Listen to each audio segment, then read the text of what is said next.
Arsenal take on Crystal Palace on Saturday at 12:30 in this part 2 of Game Week 21. Ivan Toney returns from his 8-month ban, and we're going to see how he fares up against Nottingham Forest. As you know, as we all know, he's probably been the hottest name in Premier League football at the moment, linked to moves away, disrespecting Brentford. I'll give you all my thoughts on that. And we've got all the other games too. AFC Bournemouth take on Liverpool. Sheffield United host West Ham. And on Monday, Brighton and Hove Albion host Wolverhampton Wanderers. It's the Premier League preview show. If you're not used to it and you've never been before, guys, thank you for tuning in. And we're going to get into it right this second.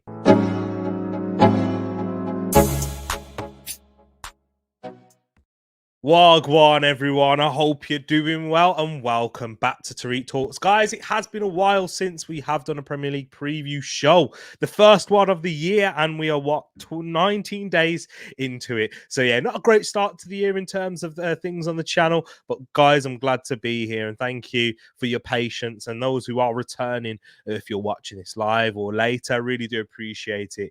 And you guys, you guys make this show after all, and it is the Premier League preview show where we look ahead to all the weekend games. This one is going to be a shorter stream, just because, there's half of the fixtures. As last week, we had the first half of the winter break for other clubs like Arsenal, Crystal Palace, and the teams that are playing this weekend. And last weekend, we had some fixtures there, but I wasn't able to bring you a preview show. I've just had a busy time in, my personal life, my working life, and so much, guys. It has been up and down, but hopefully we'll be back to normality, and I'll be able to bring you content on a more regular basis. And stay tuned to the end of the show, because we have got something coming up that I will announce at the end of the show. But big up to yourself, guys, and big up to you in the chat right now. We've got Shay in the building. He says big up to you. We've got G over at GTV Football Channel. Go check him out, Liverpool fan. And we had an interesting debate with quite a few people on the panel talking about his football too artificial. Great types of conversations I love to have with G, man, in his intellectual, deep, analytical ways, man. So big up to yourself, G. Really appreciate you letting me jump on that panel the other night. Was it last night or the night before? Every day feels the same now, but big up to yourself. And big up to you and Shay, who was in here late, 3 minutes late. Yes, it's a tradition on the show. I mean, it's a tradition. It's not good practice. I'm not usually late to work and those things. Otherwise, I wouldn't be having a job. And I don't really turn up late to outings or events. So it's just this on the channel, and it's not good. It ain't good at all. But big up to yourself, guys. And I am here now. And he says, good evening to you. You are a legend. Now you are a legend. You're the man, Shay. Big up to yourself, and really appreciate your support. Big up Mange in the building, says big up to you. Is that a Manchester City top? Absolutely not. Sky blue. But it's just I'm doing a quick promo now. Nike ain't paying me to do that. But night jumper. I probably could have showed you on the sleeve without exposing myself. But big up to yourself, bro. And I know you're only ramping, as they say. Big up Ozzy in the building here too at the Football Talk podcast as well. Big up to yourself, man. Love to see you in here. And yes, guys, we have got the Premier League preview show. It's not going to be a long one, but what we will be talking about, as well as the fixtures, and I will be announcing the winner for December's Premier League predictor of the month. And yes, it has been that long since we did do a show. So yeah, there is a winner, and I will announce it, and I'll also give you the up-to-date table for the January predictor of the month. What, Mange, what did I say? Oh, about exposing myself. Yeah. It was a pause worthy. Yeah, big up. You deserve that. I mean, I deserve that. Yeah, not you. You don't deserve to see me exposed again. Just putting myself in the danger zone here, hot water. But let's move on and let's get into the show, people. If you haven't done so already, make sure you do smash that like button. Really does help, and especially now because the algorithm's going to be against me, as I haven't been posting consistently, and it has been that much. It has been a while. December, it's Easter tomorrow. I know, nearly. We're not far from Easter. Probably closer to Easter now than we are to Christmas. But nah, I know we're not. But anyways, let's get into it. And if you haven't watched the show before, all predictions must be entered before the first fixture of the game week. So the first fixture that we have is the Crystal Palace game as they go to Arsenal. That's on 12:30 tomorrow. So that's probably about good 16 hours. Yeah, just over 16 hours and 15 minutes. Quick maths. How do you like that, people? 16 hours and 15 minutes away from now. So from when we're doing this live. So make sure you do get your predictions for that game if you want to be entered into. If you want your predictions to be submitted, but if you do miss it by any chance, you can submit for the other games. You just won't be eligible for the game that's already happened or in the middle of it by the time you submit it. Leave your predictions in the comment section at the end of the stream. You can leave them whilst we're talking live as well, and I will bring them up. And if you got any thoughts or any questions or anything that you want to put out there, I will bring that up in the live stream as we discuss the fixtures. Guys, you will also get 3 points for correct score. So if you predict Arsenal to beat Crystal Palace by 2-0 and Arsenal win 2-0, you'll get 3 points. But if you predict an Arsenal 2-0 win and Arsenal win 1-0 or 2-1, you will only get 1 point for the correct result. And we do have a table running for the whole season and the winners, and not necessarily just the winners. There's going to be multiple giveaways for the end of the season, so you can still remain engaged. And then another thing, excuse me, sorry. Bless me, big sneeze right there. But yeah, we do also have a predictor of the month. So if you're thinking, I've only just joined, it's no point me getting involved again. Sorry, dust allergies. I think that's what it is. But yeah, I need to clean my room. I did clean it the other day, but I think it needs a proper clean again. But yeah. If you are thinking, I've just joined and it's no point me joining, trying to get involved in the predictions league, we do have a predictor of the month, and we've got a few winners already. I know Manja's won. I know Mr. 200 has as well. And then we got the third winner coming up tonight. So make sure you do listen and stay around for that. But let's get into the first fixture, which is the headline, which is the one on the thumbnail, and that is Arsenal hosting Crystal Palace as the Gunners return after a bad run of form. If you haven't noticed, I am wearing an Arsenal cap. I am an Arsenal fan. So yeah, it should be interesting talking about this because Arsenal lost 3 out of their last 4 games in all competitions. Lost to West Ham. Their following game, it was up against 3 games in a row, and I think one in our last 5 as well. So it's not great stats, not good record right there for Arsenal currently. Lost against West Ham, lost against Fulham, and then lost against Liverpool in the FA Cup. And at least 2 of those games, West Ham and Liverpool, there is a running theme that Arsenal creating plenty of chances, not being able to put them away.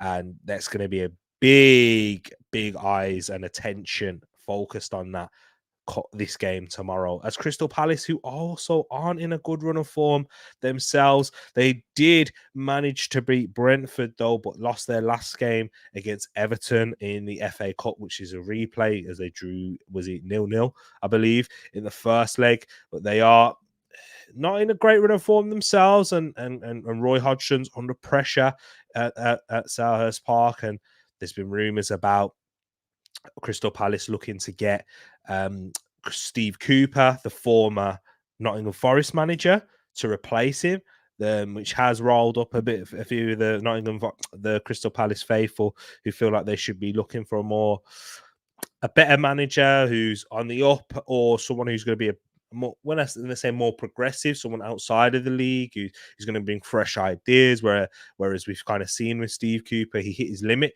However, that was at Nottingham Forest in a situation, in a place where it's very unorganized and it's not the best place for stability, as I think they've got a poor record of sacking managers. Like 50 managers sacked in the last 19 seasons, which is ridiculous. And I think he was the longest serving out of those. So it says a lot about how Nottingham Forest are at the moment.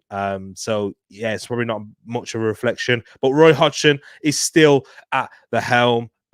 So in for this game here, and let me just bring you some of the injury news, as both teams had a little bit of a break, but I know Crystal Palace played in midweek. But for Arsenal, it is looking better on the injury front, but I'm not too sure how many returnees will be coming into this game, as of course Takehiro Tomiyasu and Mohamed Al-Neni are out representing their nations in the Asian Cup and African Cup of Nations respectively. Gabriel Jesus should return for this game though, which is a big positive. He did have a small knee injury that kept him out of the Liverpool game. I think that raises more concerns for me, though. It is on the same knee that he injured last season, where he missed a big part, about 4 months of the season last year, and then missed the start of this season, as he had to have some work on it. So he's struggling with that knee, and he's still having some complications, which isn't good for the long term of things either. But for the short term, he should be available. And let's hope that we see a good fit and firing Gabriel Jesus, who is sharp, because when we know he's at his best, he is a handful. He's not the best finisher in front of goal, but what we know he can do is link up play, facilitate for the likes of Martinelli, for the likes of Bukayo Saka. And yeah, so when he's performing at his best, that is when Arsenal are also fluid and firing in their attack also as well. Excuse me. Sorry. Let me just really get a tissue, guys. Give me 1 second. Give me 1 second. Big up everyone in the chat. I need to go. The dust allergies are ruining me at the moment. Big up. 1 sec.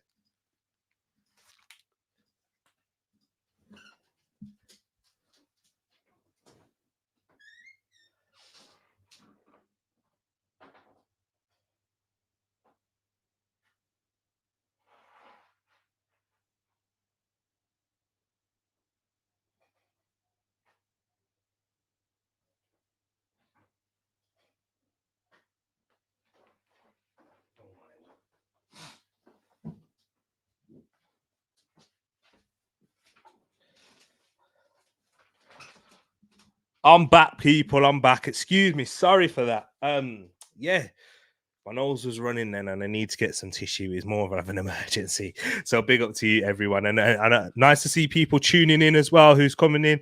Really appreciate you all. But yeah, just on about Gabriel Jesus, he should be returning, which is a big plus for the Gunners. Alexander Zinchenko is still a doubt, however, and he's having an ongoing calf issue, which he's had throughout his Arsenal career as well in the last 2 years or so.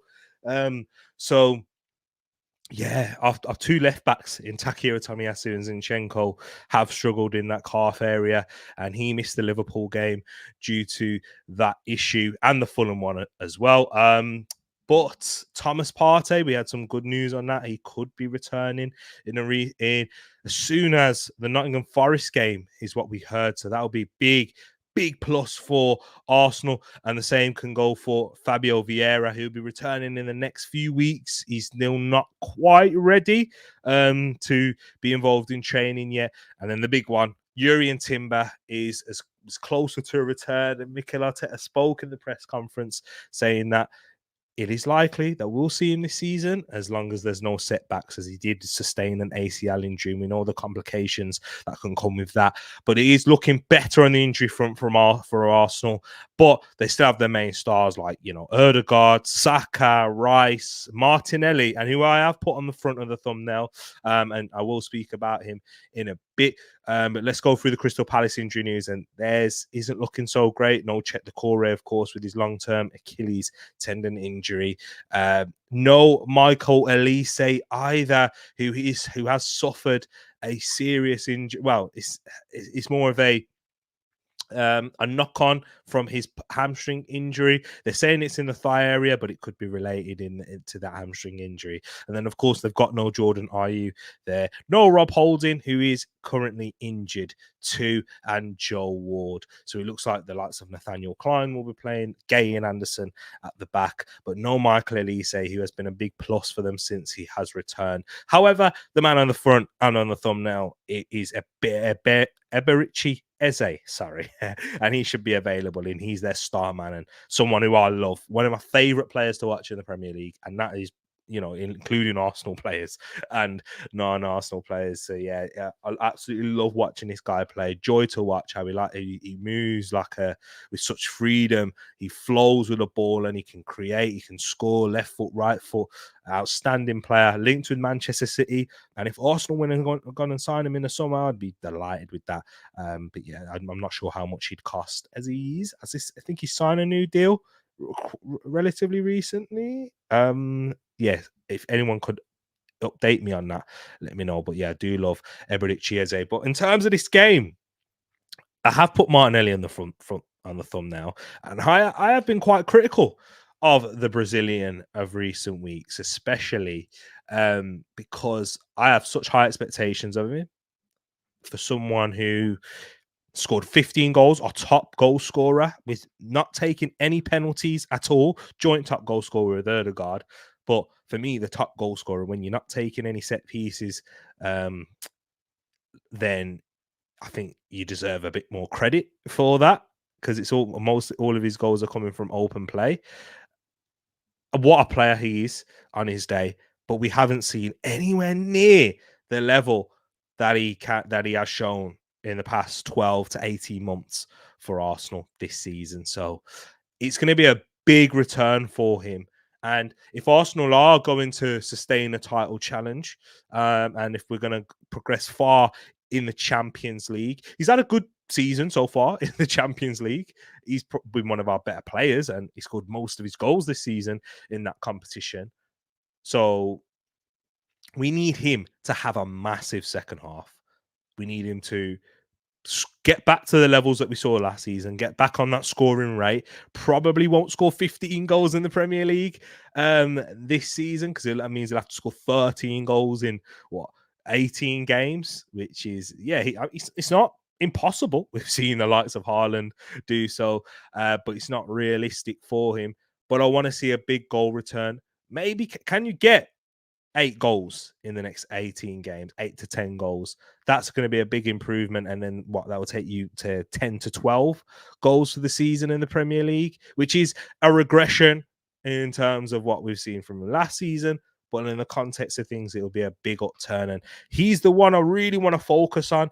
And I think it's a combination of him not performing to the level and Arsenal not being able to get him involved in the areas that we want to see, because I think the underlying stats in terms of XG, he's just slightly underperforming. Is about 2.6 expected goals, and he scored 2.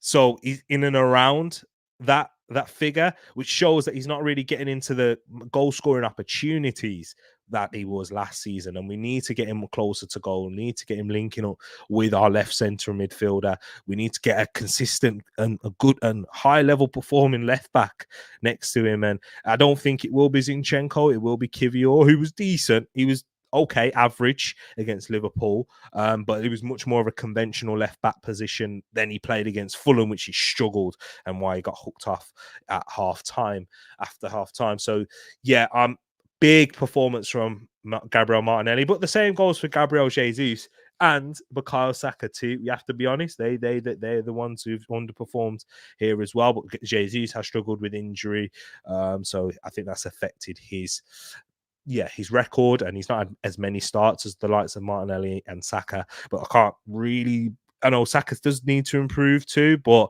Martinelli's been a level below Saka, in my opinion. And yeah, Arsenal need to put the ball in the back of the net, and we need to have a big performance. And Crystal Palace, they're just going to be looking for, you know what, we just need to give us, we're not coming here expecting to win. Of course, they can win. It's the Premier League. Anyone can win. We've lost 2 games at home in a row. West Ham have gone and come and beat us. Crystal Palace have a decent record against Arsenal. and going to the Emirates and getting a result. So it's not far. It's not impossible, but their hopes are slim. But I think Arsenal will come out with a bang, and they will put them to the sword and start putting their chances away. And I've predicted an Arsenal 3, Crystal Palace 0 in this game here. And you know what? I said I was going to announce the news about a little something later on, but I'm going to announce it now. I'm going to be doing a watch along for this game and an Arsenal watch along. The last one we did was against Brentford, but I will be doing a watch along for this game. 12:30 kickoff. Watch along will be about 12:20 tomorrow. So stay tuned for that, people. Get your reminders on, get your notification bell. I will set up that stream later today as well. So yeah, late tonight, sorry. So make sure you do check that out for tomorrow if you want to join me for the watch long as we look at Arsenal. We know their issues. It's glaringly obvious. It's not like there's so many problems. There is one big problem, that's putting the ball in the back of the net. Yeah, we've got little sub issues where we're conceding too many goals from set pieces. But I think it's all a knock-on effect with not being efficient in the final third. So Arsenal to win by 3-0. Let me see what you guys and girls are saying in the chat. But before I do so, I just want to big up to the people who have joined as well. We got Toney from Claw Gunner TV. Big up to Tereak. Big up to yourself, my bro. Big up to a fellow Gooner right here. Listen to him as he says, smash up the likes, people. Big up to yourself. Paxton's in here in the building too. Yeah, go Lazzo. Big up to yourself, friend. And a big up to yourself. Love to see you here. And she's big up to Erik. We'll watch later, back later. Thank you very much. Go check out Golazzo as well. People in the channel. A fellow Gooner who joined me when we was doing the preview on Enzi's channel for the Arsenal. Big up to yourself, Mark, in the building. Man United fan from Trini. Big up to yourself, my bro. Love to see you here. And UV is in here. T-Dog is here. Realist is in the building. Love to see you all, everyone. And yeah, let's get into your predictions. What have you said about this fixture and others here too? Shay has changed his prediction from a 2-1 Arsenal win to a 2-0. He thinks Arsenal will win this here as well. Big up to yourself, Moss. Of course, Moss, my brother. I'm sorry. I see you in here, my man. Love to see you in here, brother. I hope you're keeping good and well. He's also gone for a 2-0 Arsenal win. Martinelli and Jesus, the man who just spoke about, who needs to step up in the second half of the season if Arsenal are to have hopes of being in the title race and competing in the Champions League, as that's the only 2 competitions we got left this year. And Paxton's gone 3-1 Arsenal up against Arsenal. But now I know what you mean. 3-1 to the Arsenal, which will be a good result. Ideally, I want a clean sheet, but beggars can't be choosers at this point. Ozzy has gone for a 2-0 Arsenal win. Saka and Martinelli with the goals. And he also says to hit the like button, people. You guys are doing it for me. Love to see you in here. Mr. 200, another one. Sorry, my man. Nice to see you in here, brother. And he goes, good evening, Tereak. 3-1 to the Arsenal. Emile Smith-Rowe, Jesus, and Saka. And Emile Smith-Rowe, who has been impressing in training, according to reliable people on the Twitter sphere, or X sphere, should we say now, who have said that, sources have said that Emile Smith-Rowe has been on fire in Dubai, and he's looking to trying to break his way into the team. He's at his boyhood club, rejected offers from West Ham. The club have too. They believe in him. He's got a massive second half of the season. One of the predictions I made at the very beginning of the season, and Pax will be able to vouch for me here, is I thought either or both, Emile Smith-Rowe and Fabio Vieira, at least one of them won't be here at the come the start of next season. And I think it could be both at this moment in time, whether it's a loan for one and a sale for another, or both sales. At this moment in time, both of them won't be here next season. I do believe that. But the ball is in their court. ESR, can you stay fit? Fabio Vieira, can you stay fit as well? But both, can you get into this team and make an impact? We've seen Vieira do it against Fulham. We need to see that on a more consistent basis. We've seen ESR do it in the Premier League, but that was 2-3 seasons ago now. So it's a long time. His body's changed since then. He's a lot taller. He's more fit. He's wider as well. So yeah. Hope you're right there, Mr. 200, but you've gone with a 3-1 Arsenal win. What else have we got? Mark says, Eze probably going to be the reason Arsenal ends up with a draw. He thinks there could be a draw in this game. To be fair, Martinelli is the most unpredictable winger in the team. Yeah, he's unpredictable. He can go left, he can go right, but Bukayo Saka's probably the best winger in there. Tariq, you need an OP as a mod to keep it balanced. Big up to yourself. Hey, I could give you a mod status, my bro. Definitely. Let me just sort that out right now, my bro. Anyone else wants to be a mod, just let me know here too. I need to put you on a timeout, bro. Oh my days, that would have been that would have been bad. But here you go, moderator status for you.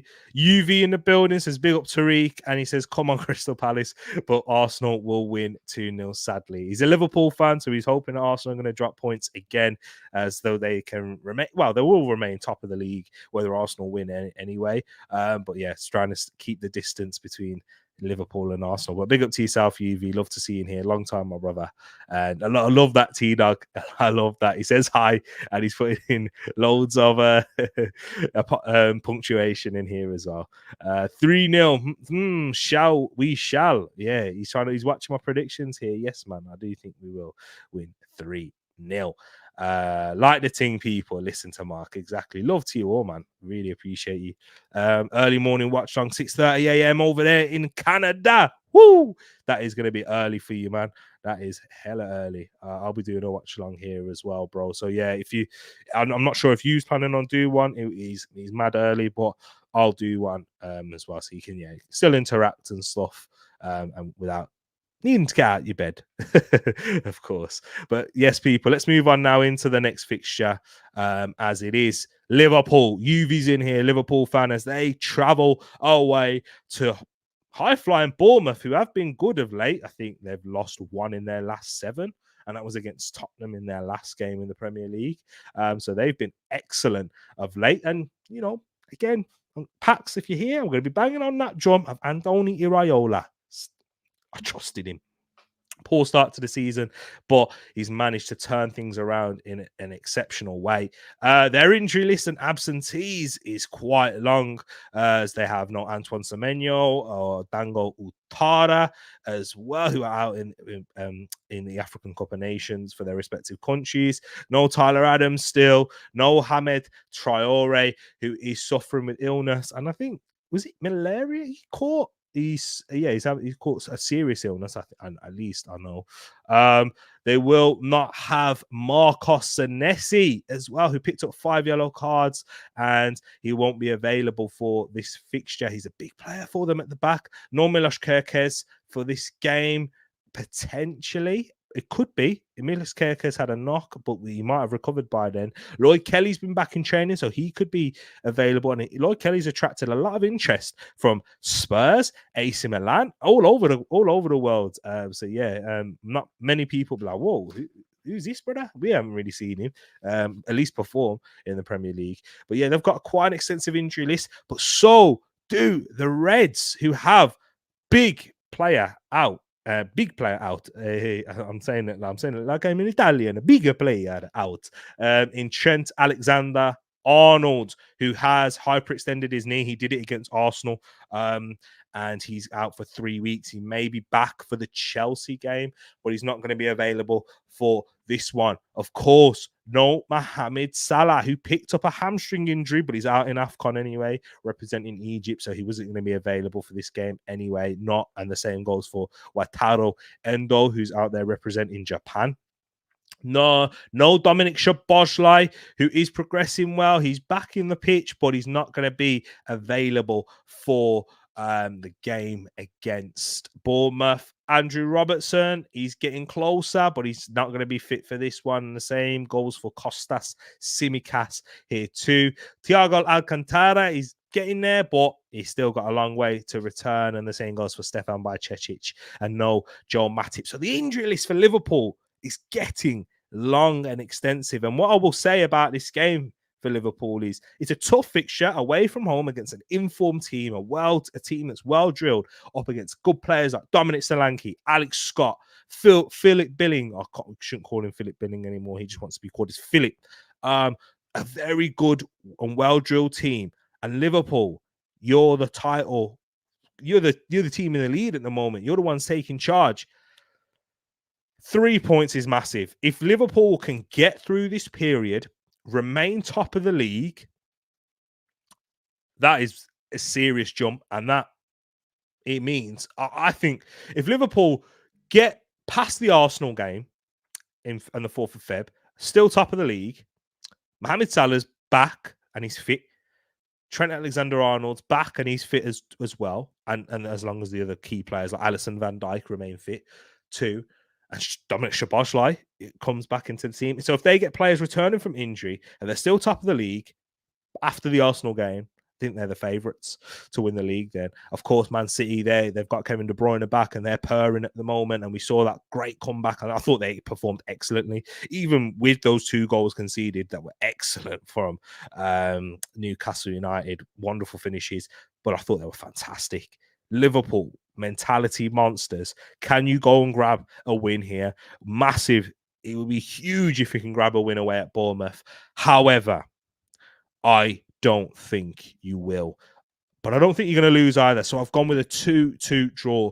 I just think losing Trent Alexander-Arnold and not having Mohamed Salah, you've got someone who's essential for your chance creation and your build-up in Trent and how you progress, and coming up against this high press that Bournemouth will have, a diligent and a well-organised high press. It's going to be difficult for you to progress as well as you like without your creator in Trent and your clinical goal scorer in Salah. Liverpool have also had their attacking problems this season. If you spoke to a lot of Liverpool fans 3 weeks ago, they were talking about their attacks not clicking. They're relying too much on Salah, who's not even performing well in games, but he's putting his chances away, whereas the likes of Nunes, Diaz, Gakpo wasn't able to put the ball in the back of the net. But having Diogo Jota return, their best finisher at the club, if he's able to stay fit and remain there too, that's a big plus for them. We saw the impact he made against Arsenal when he came off the bench. And this is a half-fit Jota at the moment who he hasn't got a full 90 in his legs yet.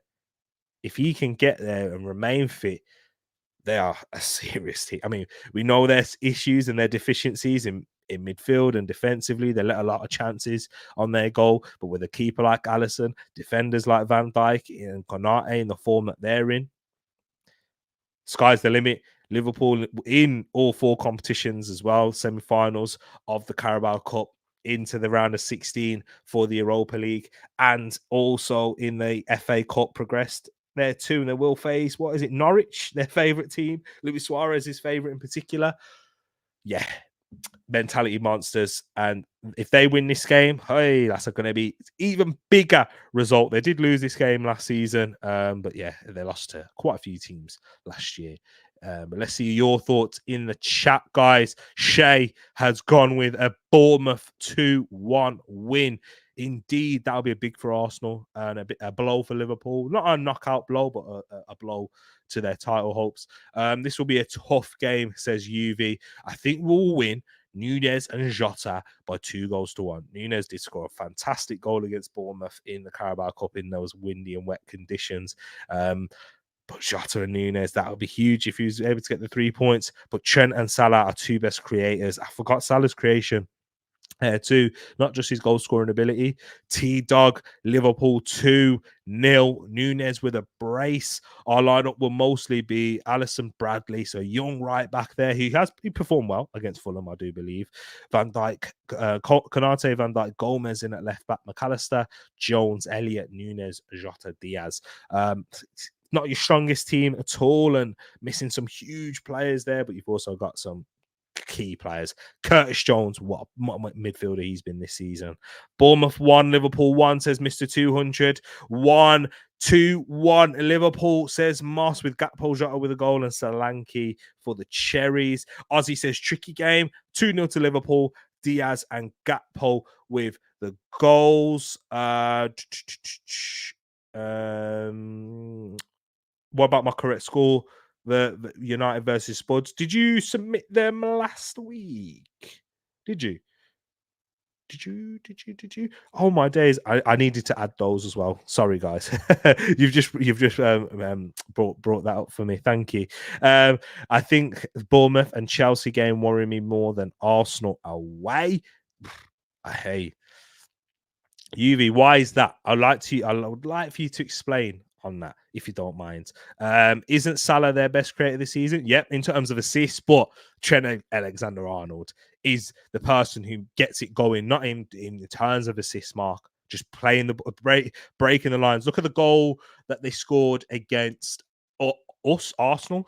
Switch out from there, ridiculous pass. Look at the goals and chances that they created from against Newcastle, all coming from Trent playing those balls in behind, getting the Newcastle defense turned from there. The goal against Arsenal in the FA Cup as well, the free kick, the own goal, you know what I mean? So Trent is their best creator. In the final third, yeah, it's been Salah because he's got the assist to his name, but yeah, Trent, ridiculous. Smash the like button and subscribe. Get this man to 800 subscribers. Yes, please. Really appreciate you there, Shay. Bournemouth 3-1. Solanke and Billing with the goals. UV says, I would take a draw. If we get 7 points in the next 3 games, I'll be very happy. Yeah, that'll be a great return at this moment in time, because all the pressure is on Arsenal. And we know Arsenal under pressure usually struggle, while we are the favourites versus Chelsea and Bournemouth. Okay. I think you've explained that well, UV. I think you have. Okay, that's a good explanation. Yeah, because the pressure is on us. Arsenal have to win. Simply, we have to win. A draw's not good enough because we've dropped too many points to Fulham. I mean, we picked up 1 point out of 6 against Fulham. We dropped points against West Ham in a game that we should have won. So we need to make them up elsewhere. Draw is not good enough. We got a draw at Anfield, which is a good result. But we need to grab those 3 points against you. So, yeah, absolutely correct about that. So the next game that we've got, ladies and gents, is Brighton and Hove Albion versus Wolverhampton Wanderers. But 2 teams that have been up and down at points, but Brighton not to the heights that they reached last year, of course, making Europa League football. But Wolverhampton Wanderers under the radar, flying at the moment into the FA Cup up against West Brom next weekend, and they are also flying in the league here too. What else have we got? Let me look at the injuries, and let me have a look at the table. Actually, Brighton are in 8th, Wolves in 11. There's 3 points that separates these 2 teams. So if Wolves can win this game, they won't go above Brighton, but they'll go joint level with them due to goal difference. But if Brighton can win this game, Brighton will actually fly up to 6th. Yeah, 6th. And pick up 34 points, 6 points behind 5th. So there's a bit of a gap between 6th and 5th. Spurs in there in 5th, level on points with Arsenal, of course. Another reason why Arsenal need to beat Crystal Palace. But in terms of the injury news for Brighton, they have an extensive list themselves. No Joel Veltman, no Enciso, no Tariq Lamptey, no Ansu Fati, no Karo Mitoma, no Simon Adingra, no Igor, and no Solly March. Big players out there for Brighton. But for Wolverhampton Wanderers, they do have Pedro Neto back. So I think he's got the best assist to game ratio ever in the Premier League right now. He gets an assist every 0.64 games. So he gets at least an assist every other game, 1 in 2. That's ridiculous at the moment. But he is back fit. He needs to get back to the level if Wolves are going to continue in their high-flying ways, scoring more goals than they've done in the last, 3 seasons under Gary O'Neill. So he's done a fantastic job. But they're going to be without João Gomez for this game. He picked up the red card against Brentford in the FA Cup in the first game, in the first game that ended in a draw. Johnny is, of course, out, and he's out of the team. No Hwang, no Aït-Nouri, and no Boubacar Traoré. No Hwang is huge, by the way. That's their top goal scorer, and he scored how many goals? He scored like 10 or so goals in the Premier League, which is ridiculous. Yeah, he's on a ridiculous goal scoring run. Yeah, 10 Premier League goals for Hwang Hee-chan. A player who's not known to be a top finisher, but he's out. So 2 decent teams, I do believe. Missing key players though. How do you think this game is going to go? I've edged it with Brighton 2, Wolverhampton Wanderers 1. I just think Brighton will edge it in the end, and they will be able to, being at home, De Zerbi having a little bit more quality at the moment. will be able to score those goals. But yeah, Neto is a big plus. If Neto's on fire, anything's possible because he's proven it against the big clubs, Liverpool, Man City, so far this season. The only thing that he's got to prove is his fitness.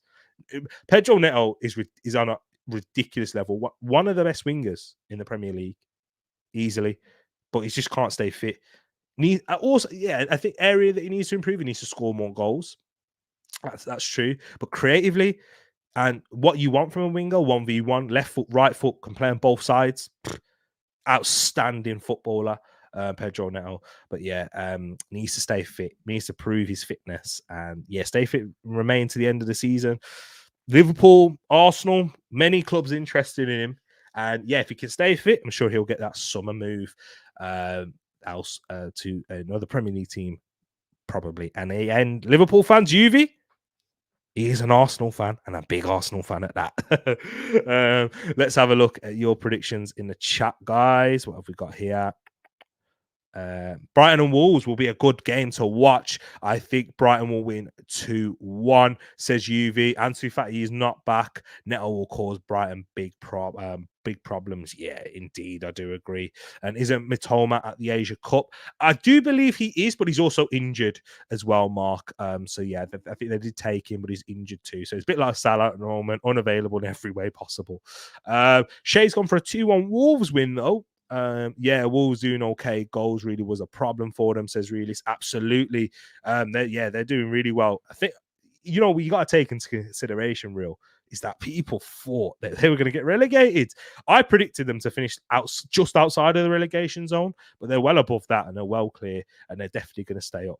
And if they can have a good end to the season and continue on this run, they're going to be knocking on those European places. Mainly Conference League, because it's very competitive in the Europa League and Champions League places at this moment.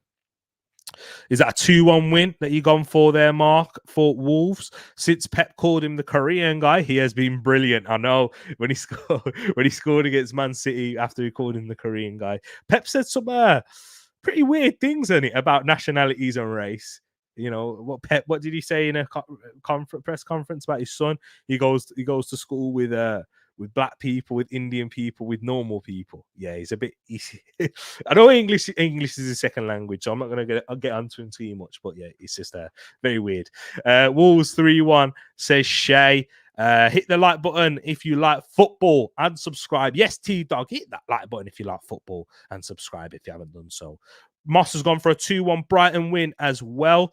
I would prefer Somerville or Elise over Neto because of fitness. I mean, Elise hasn't proven his fitness either. He struggled with a lot of injuries too, UV. I think he's missed pre-season for the last 2 years because of serious injury, ankle and hamstring for Crystal Palace. But yeah, I hear your point. I know Neto's had more serious injuries in terms of knee problems, and he had a big hamstring injury of late. Somerville, he's doing well in the Championship. Can he make that step up? He had a good performance against you last year, remember, at Anfield. So he's had flashes in the Premier League, still young though, so you have to take that into consideration. But I hear you, not good shouts there. Good footballers, all three of them, all good players that you mentioned. Wolves 2-1, says Mark. 2-1 Wolves, says Mr. 200. 1-0 win, says Ozzy João Pedro with the goal for Brighton, and he's been on fire too. I think he's got 16 goals in all competitions. I know a lot of them come in the Europa League, but fair play, man.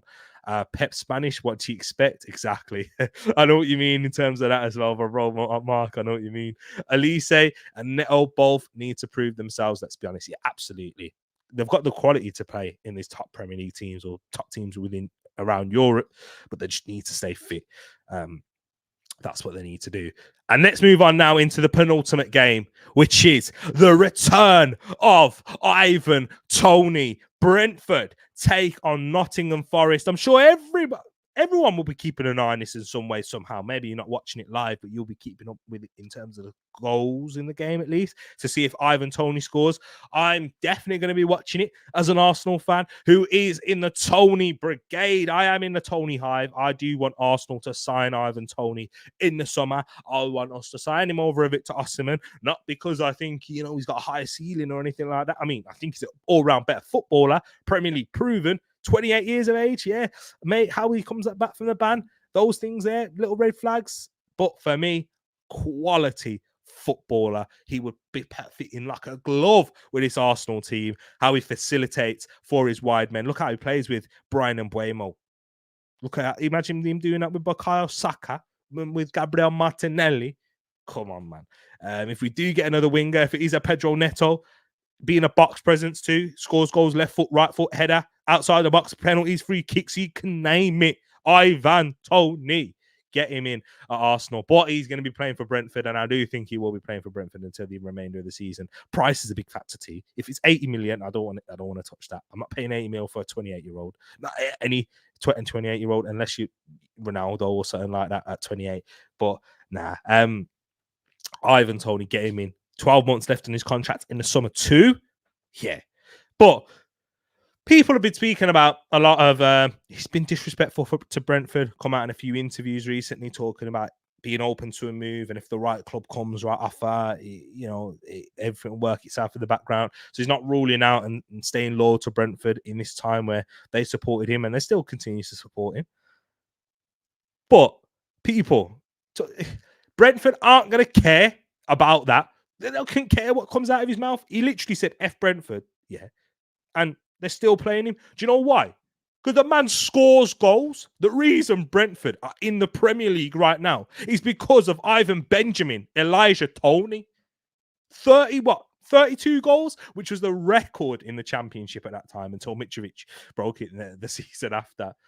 He's the reason they got promoted in that year. Yeah, Brentford have performed well in the Championship and they made it to the playoff finals without Ivan Toney, but they didn't cross the finish line without him, did they? But they certainly did with him.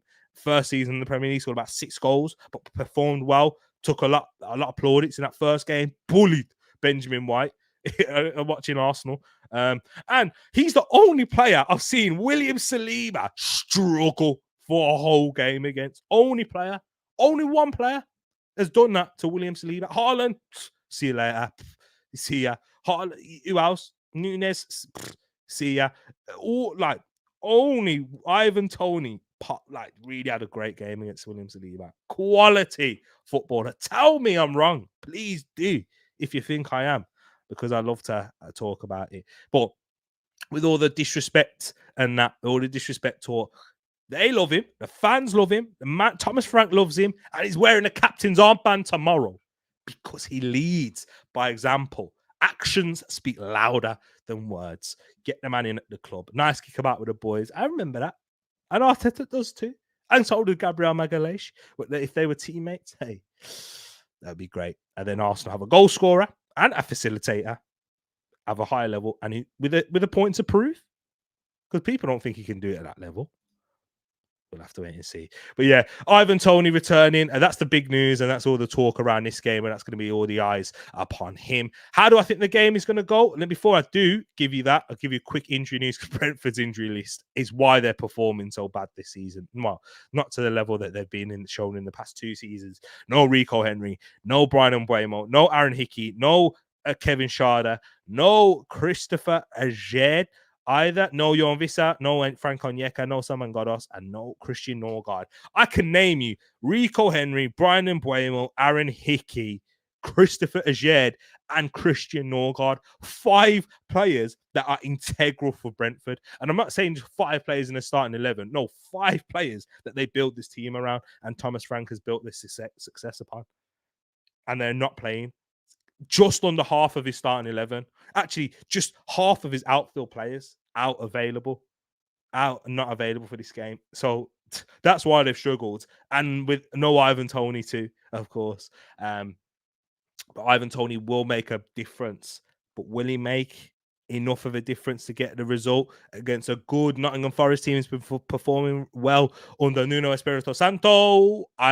I say a 1-1 draw for this game here. Yeah, I think Ivan Toney will score, but Brentford will struggle overall to get him into the best positions. He won't have his link man he won't have his link man in terms of Brian Mbeumo, who's got a great relationship with. But I think they will grab a draw. There'll be a good atmosphere watching Ivan Toney return, watching their best player. You know what I mean? When your best player comes back from a big injury, and he's by far their best player, and the captain, leader, all those things there. He'll have a boost. If Brentford can win, hey, Ivan Toney, your stocks have gone up even higher because Nottingham Forest are in decent form right now and a good manager in Nuno and a well-organised side there too. But let's see what you guys and girls are saying in the chat, the Toney talk. Let's see what you're saying. UV says, I think Brentford will win 2-1. Toney winner. It's written in the stars, a million miles away. I want Toney in the summer as we do need a forward. You do. You need another forward because if Jota stayed fit, you'd be fine. Brentford, Pax, it's back. Pax's predictions back. And he predicts every game for Ivan. Hold this, you know what, people, to score, and he's gone for a Brentford hat-trick. Hey, I've missed that, Pax. 8 months without that, bro. Hey, I missed it. Brentford 1-0. Ivan Toney with a goal. Everyone's going for an Ivan Toney. Moss 2-1 Toney. 1-1 Toney and Elanga. Hoyland had Gabriel playing rugby. Hoyland should go play rugby because he needs to go find the back of the net in the Prem. I know he's got 2 goals now, but that's Tip Martinelli's had 2 goals, bro. And now I'm talking about him not playing well. I think Toney is better than Osimhen, in my opinion. UV, 100% agree. Osimhen scores more goals. I'd say, yeah, would he score more goals than Toney in the Premier League? I think so, in a top club, but he ain't playing better than Toney as an overall player. No way. 2-1 Brentford, says Mr. 200. I think Toney will be slightly off it. Match fitness is huge. Maybe Brentford wins from this but bounce. But 3-2. He'll say for Forest. Yeah, he will. He won't be there up to the fitness levels of yet. So it's a good point there because he's had 8 months out, no preseason and that. So he will need to get up to the fitness levels. I think that is true. But actually, he has played quite a few behind the closed, few friendly games behind closed doors. So I think he might need to gain match sharpness rather than match fitness. Yeah, so match sharpness in the Premier League intensity, them team there. That 2 penalty. Man United fans don't go on about that. Oh, Mark, come off it. That's not, by the way, but Saliba. Nah. You lost the game 3-1. All right. Nah, but big up yourself, Mark. I know you're only playing as well, bro. Let's go into the next game, guys. The final game. I won't spend too long on this. Sheffield United at home to West Ham United. I think it's a big opportunity for Sheffield United because of West Ham's injury list. Let me just go through it quickly for you, the West Ham injury list, because they're missing massive players. No Paqueta, no Ben Rama, no Mikel Antonio, no Jared Bowen, no Edson Alvarez. He could be available, but of course, no Mohamed Kudus, no Neves, and no Pablo Fornals. So they're missing quite a few players, David Boys. Their best performers this season. Sheffield United, if you are going to stay up, you have to take advantage, especially at home. Chris Wilder's done a decent job, to be fair. They lost 2-0 Man City. Decent performance, I guess. Not to get smashed against Man City, like most of us predicted. Especially when they've got a few injuries of themselves. Chris Basham, Max Lowe, John Egan, Tom Davies, Jayden Bogle, George Bulldog, and Adam Hodic, Aston Trusty, Daniel Jebison, Yasser Larouchi, and Anis Ben Soleimani have all been out. I know, and only Trusty and Achemodzic, is the one who can be back and available for this game. So that was a big boost for them defensively. I've gone for a 2-1 Sheffield United win against West Ham, and that's because of the injury list that West Ham have. No Bowen, no Paqueta, no Antonio, no Kudus, no Neves, that big player for them. Yeah, I think it's going to be difficult. Sheffield United 2, West Ham 1. Let's see what you're saying in the chat, guys. Blades versus Hammers sounds like a draw. 1-1 for me, says Moss. West Ham 6-0, says Shay. I think he's not looked at the injury list. Sheffield United 1, West Ham United 0, says Pax. And yeah, we've both gone for Sheffield United wins. This screams 1-1 or 1-0 West Ham, as West Ham are a very weird team this season. Yes, got battered by Arsenal, but they still managed to win the game. And it could have been 3-0 if it weren't for Ben Rama missing that penalty. Toney, not the man for me, says Mr. 200. Only one good season in the Premier League won't suit Arsenal. I think that's harsh, man. I think he was very good in his first season. I know goals didn't reflect it in that way. He had like 6 Premier League goals, but I think he was outstanding in Brentford's first season and got a lot of attractors there. And I thought he played really well. Scored a hat-trick against Norwich, I believe, away from home. But he was very good. And 20 goals in the Premier League is not to be sniffed at. Marcus Rashford had a season of his life and he got 17 Premier League goals last season. So, yeah, I just think Toney would be, and his style of play does suit us, Mr. 200. That's what I can be certain of. It maybe his personality and age profile doesn't suit us, but stylistically, he suits us to a T. In terms of what Arteta wants from his striker, he can press, he can link up play. He's probably the best link up striker in the Premier League, better than Gabriel Jesus. And I will say that. And Gabriel Jesus is excellent at that, and that's probably his best ability. But linking up play is his best way. And physically strong, only player I've seen bully Saliba. Only player. And that Brentford game last season at home. So yeah, 2-0 Sheffield United against West Ham, says Mr. 200. 2-1 Sheffield United, says Mark there. So guys, predictions, get them in the chat. I do need to update one of the prediction table people. Marcus Rashford is average overrated, ranked 19th every season for assists. Left wingers in the league, for example, for but goals, 17 goals is ridiculous. And to be honest, Marcus Rashford's the reason why he finished third. You can admit that, can't you, Mark? If you don't admit that, then boy, you got problems. Because Man United don't score goals, and Man United don't score goals now because Rashford's not scoring. Simple as that. If Rashford was playing well, Man United, yeah, goals, this, that. Rashford not hitting the back of the net. Man United ain't scoring goals. What else have we got here, guys? So yeah, that was the prediction table the last time I showed you. This is what it's looking like now after a few weeks. Mange sitting pretty at the top with 152 points. Tereak, myself in second, 138. Moss, 134, 4 points behind me. Mange has got a bit of a gap between us, though, but Pax is in fourth, 123. Very tight in and around the second to fifth position, on 18 points separated, which can easily swing. Jacobs had a good return in the recent weeks as well. King flying up the table. King's had a good job, and Shay, you had a very good month last month too. So yeah, you have had a good. I think you had a very slow start to the season, but you're climbing up. You're a bit like Bournemouth, Shay. That's what you are. And the winner of the predictor of the month for December was in fact Mange, and it was 2 points that separated them. Mange had a fantastic last 2 weeks. He picked up 20 points in 2 weeks. He got 10 points each week. He was fantastic. But Moss was right behind him, and he had a great week. But if he had, I think Moss, you picked up 6 points on the last game week when Mange picked 10. So if you'd have picked up 3 more points, you'd have won.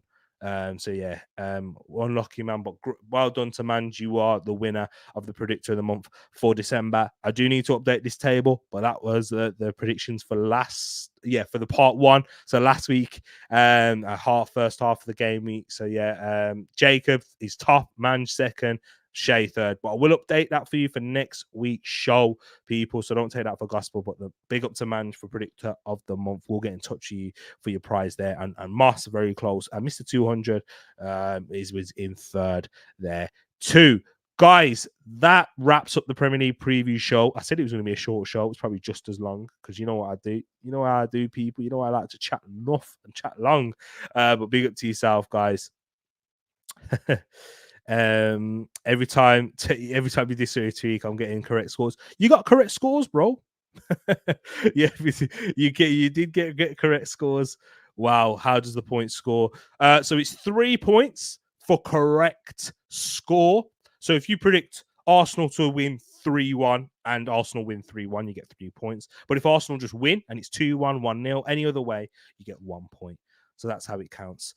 And yeah, and also, so as you can see, so do you know where you see the ones in the brackets there? That's the correct scores that people got in that month. And then on the table, that's how many correct scores they've got in the season. So Moss, for example, has got the most correct scores this season. And whoever gets the most correct scores will get a prize at the end of the season as well, no matter where they finish too. You counted last week, so I've got to add last week.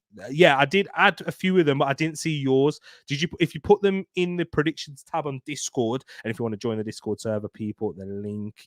Well, I don't think I added the link in the description actually. Yeah, I did. I think I did. Yeah, I did add the link in the description, guys. Let me see if it works. Yeah. Yeah.